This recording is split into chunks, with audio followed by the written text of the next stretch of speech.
You're not going to believe what I'm about to show you in the Browns' loss to the Jets. How's this even possible? It's even more unbelievable than you could have imagined, ladies and gentlemen. Welcome into today's show on the Browns Report. I am your host, Joey O'Donohue, and we've got a lot of film to look at, some stats to show you.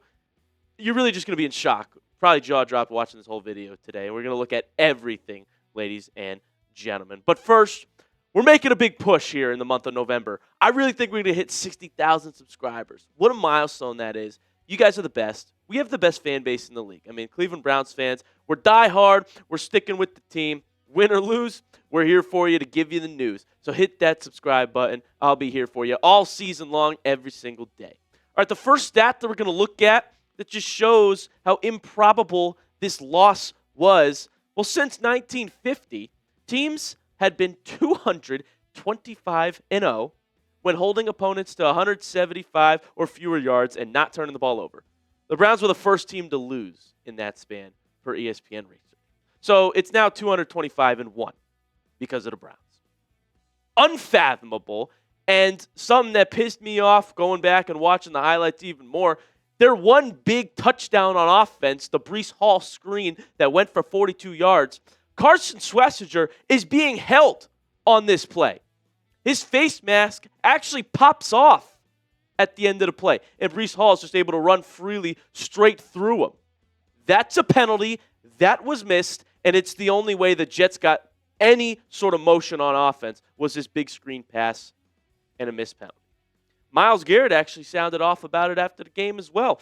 On Breece Hall's touchdown, he said, I think we need to look at what happened to Carson Schwesinger during that, because I don't think it's legal what happened to him. It's the truth. We had to deal with the refs and a lot more in this game that I'm going to show you here, folks. But let's do some film breakdown on the quarterback. Let's talk about Dillon Gabriel. Let's look at some of the throws he made, some of the parts of his performance that I didn't love, quite frankly. And, he had the 2 touchdown passes in the first half, fine. But there were still some glaring issues in this game. Well, first throw we're going to look at here. I mean, it's a short pass, wide open, and he chucks it into the dirt. There's no pressure here, just a complete mishap. I mean, I don't know if anyone was watching the throw. It was like, what? Did it slip? Did you forget how to throw? What was this? Into the dirt. Now we're going to look at a simple screen pass to Malachi Corley. So Corley, towards the top of the sideline there, you see him in white. And Gabriel's about to sling it to him. And what does he do? Well, let's take a look, because he just completely sails it over Malachi Corley's head. You can't make this up. It's a screen pass. And there's daylight here. If it's an accurate throw, there's room to run down the field for Malachi Corley. Absolutely would have been at least another first down. Just when you have a quarterback that, he's not super mobile, stays in the pocket, is supposed to be an accurate passer, and we're missing easy throws like that, there's not much of his game that you could speak of to being beneficial for the Browns. This next plan, 4th down. You got to make a play. It's 4th and 1. You're down a touchdown. 4th and 1, by the way. Judkins had been running it pretty well, and we dropped back to throw. Clean pocket at the moment. There are 3 wide-open Cleveland Browns receivers. Take your pick. And what happens on this play? Gabriel takes a sack. Probably the worst thing you could have done. I mean, even Judy, who ends up freeing up before the pocket collapses, could have at least tried to force it into your number 1. The absolute worst thing you could have done was turn it over on downs by taking a sack. I mean, heck, look at the options. Judkins down in the flat.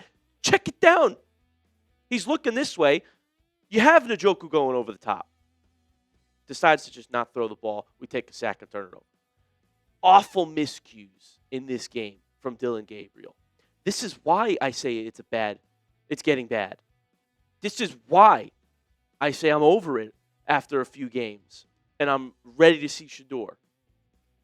He looked nervous out there, and quite frankly, not NFL ready in this game.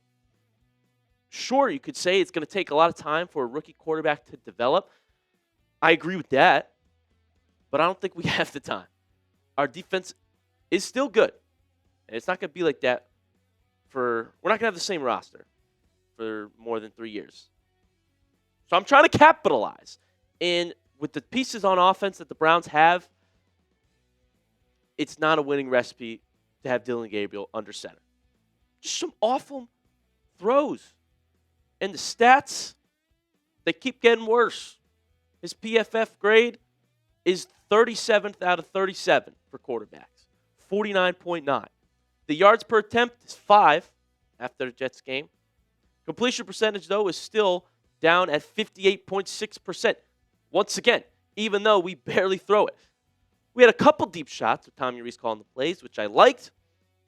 It's just not Gabriel's strong suit being out there with the offense. Turnover-worthy plays, he's got 10 of them this season. I don't know what to tell you. I don't know what more we could look at, what more I could show you to give you enough of a reason to say he's not the guy. I mean, it's going to take a super team on offense for Gabriel to be successful, is what I'm thinking. Is it time, Browns fans? Are we done? Is it time to bench Dillon Gabriel? Type Y for yes, type N for no in that comment section.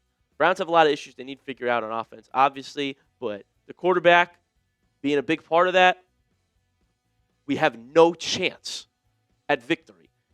You lose to the New York Jets, that's it. I mean, that's literally the team that should tell you to blow this up. Nobody could have foreseen this coming. Coming up, the loss is even more improbable. It is? Yeah, that's right. I'm going to show you exactly how. I mean, seriously, everything went wrong for the Cleveland Browns. We got some more stuff for you guys to look at. But first, I think it is, quote-unquote, perfect timing to tell you about a Shedeur Sanders jersey that is on sale if you go to chatsports.com/12jersey. This was $130 to get a Shedeur jersey. We got it for you for $90.99. Chatsports.com/12jersey. I mean, who knows how much this could be worth? This is something that people are talking about. No matter what Shedeur does, he's in the news. You can get a jersey for over 30% off. Chatsports.com/12jersey. Heck, you can get it before he's the starter. And then you'll be repping it when he is finally named the starter, finally ready to make his debut. Pretty sick jersey to have, part of history here. Shedeur, member of the Cleveland Browns. So go to chatsports.com/12jersey. I'm going to get one myself. And I'll put this link in the comment section and in the description for you guys. Chatsports.com/12jersey. Browns fans, this is Justin Fields' stat line from the game. Virtually, he did nothing. And if you take out the Breece Hall screen touchdown that I showed you, that Carson Schwesinger was being held on, in which Carson Schwesinger's face mask was ripped off, you can minus 42 passing yards for Field. What is that? 12 yards? And an interception? And they won the game and put up 27 points? How is that possible? His quarterback rating, 60.4. Atrocious pass game from Justin Fields in the Jets offense. And somehow, some way, this is the stats. He's 6 of 11, and we lost the football game. The glaring mistakes came from the special teams, ladies and gentlemen. First, look at the time here, right? You got 6 minutes, 20 seconds in the first quarter. The Jets get their first touchdown of the game on a kickoff return touchdown. Less than a minute later, literally on a punt from the Cleveland Browns off their next series, it's into the end zone for a punt return touchdown. Are you freaking kidding me? Jets take the lead. They still have no touchdowns on offense to this point, but they're up 14-7. Special teams, worst I've ever seen it. The Browns as a whole, more undisciplined than I think I've ever seen. Unbelievable mistakes you cannot make against a team that was 1-7 to that point. Off the bye week. Off the bye. What did you talk about? What did you study? Because this was terrible. Let's look at the end of the game sequence. With 1:56 left in the fourth quarter, it's a 3rd and 16. We are in prime position, down a touchdown, to get the ball back for a 2-minute drill. Justin Fields gets sacked by Denzel Ward, making a play, and all of a sudden, holding. Devin Bush.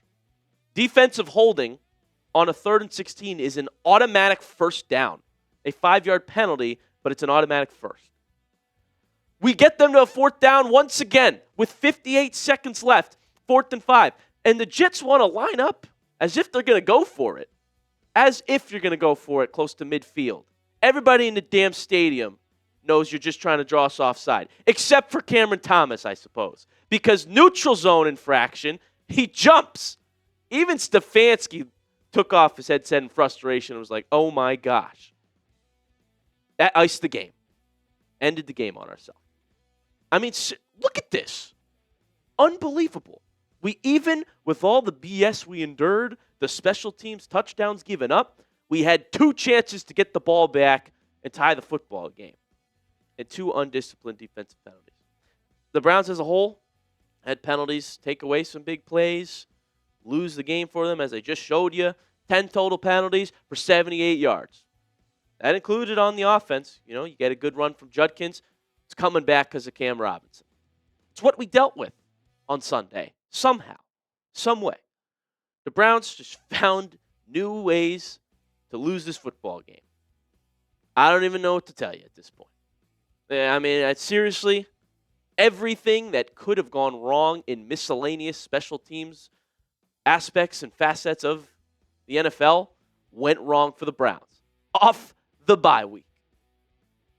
Unbelievable. The New York Jets of all teams. Seriously, I didn't think we'd be making this video today, but here we are. And because of those special teams mistakes, I ask you guys, do we have to have the conversation that Bubba Ventrone should be fired now? Fire the special teams coordinator? Type F for fire, type K for keep. What do you think? I'm starting to think we need a whole clean house next season. I'm going to talk about that in a future video here, but it's becoming evident that the playbook's not working and the special teams is taking a slide now. And this whole coaching staff, this whole regime is a dumpster fire, to be quite frank with you. So type F for fire, type K for keep if you think that game lost Bubba his job as well. But I want to hear your opinions, your feelings, your emotions in that comment section, Browns fans. And hit the subscribe button, because I'm here for you every step of the way. Daily Browns content coming your way. We're going to talk about everything that the Cleveland Browns do, good or bad. So hit that sub button. We're almost at 60K. And we thank you all for tuning in to this edition of the Browns Report.